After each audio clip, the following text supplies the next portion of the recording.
నా కుమారుడా, నా ఉపదేశమును మరువకము, నా ఆజ్ఞలను హృదయపూర్వకముగా గైకొనుము. అవి దీర్ఘాయువును సుఖజీవముతో గడుచు సంవత్సరములను శాంతిని నీకు కలుగుజేయు. దయను సత్యమును ఎన్నడూను నిన్ను విడిచిపోనీయకము. వాటిని కంఠభూషణముగా ధరించుకొనుము. నీ హృదయమును పలక మీద వాటిని వ్రాసుకొనుము. అప్పుడు దేవుని దృష్టి యందును మానవుల దృష్టి యందును నీవు దయనుంది మంచివాడవని అనిపించుకొందువు. నీ స్వబుద్ధిని ఆధారము చేసుకొనుక నీ పూర్ణ హృదయముతో యెహోవా యందు నమ్మకం ఉంచుము. నీ ప్రవర్తన అంతటియు ఆయన అధికారమునకు ఒప్పుకొనుము. అప్పుడు ఆయన నీ త్రోవలను సరళము చేయును. నేను జ్ఞానిని కదా అని నీవనుకొనవద్దు. యెహోవా యందు భయభక్తులు కలిగి చెడుతనము విడిచిపెట్టుము. అప్పుడు నీ దేహమునకు ఆరోగ్యమును నీ ఎముకలకు సత్తువయు కలుగును. నీ రాబడి అంతటిలో ప్రథమ ఫలమును నీ ఆస్తిలో భాగమును ఇచ్చి యెహోవాను గణపరచుము. అప్పుడు నీ కోటలో ధాన్యము సమృద్ధిగానును, నీ గానుగల నుండి కొత్త ద్రాక్షారసము పైకి పొరలిపారును. నా కుమారుడా, యెహోవా శిక్షను తృణీకరింపవద్దు, ఆయన గద్దింపునకు విసుకవద్దు.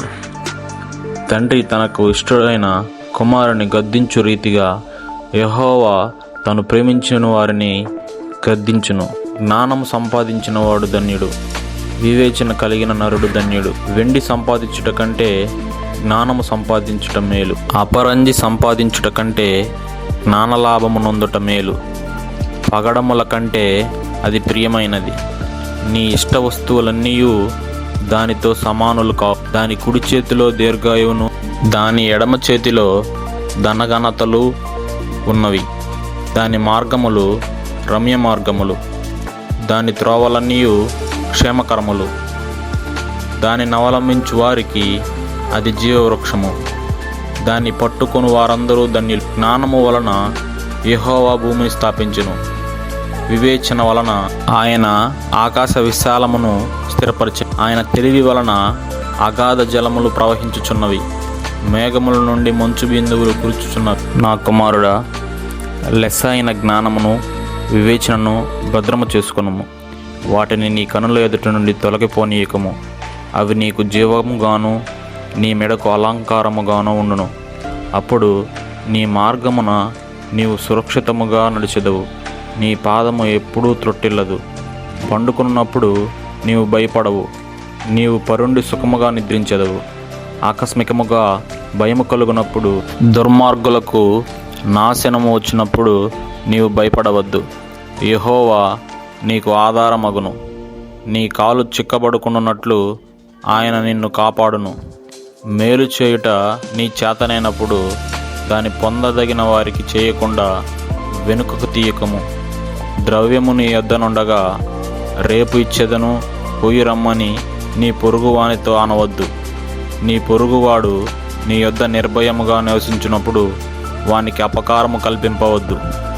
నీకు హాని చేయువానితో నిర్నిమిత్తముగా జగడమాడవద్దు. బలాత్కారము చేయువాని చూచి మత్సరపడకుము. వాడు చేయు క్రియలను ఏమాత్రమును చేయగోరవద్దు. కుటిలవర్తనుడు యెహోవాకు అసహ్యుడు. యథార్థవంతులకు ఆయన తోడుగా నుండును. భక్తిహీనుల ఇంటి మీదకి యెహోవా శాపం వచ్చును. నీతిమంతుల నివాస స్థలమును ఆయన ఆశీర్వదించును. అపహాసకులను ఆయన అపహసించును. దీనుని ఎడల ఆయన దయ చూపును.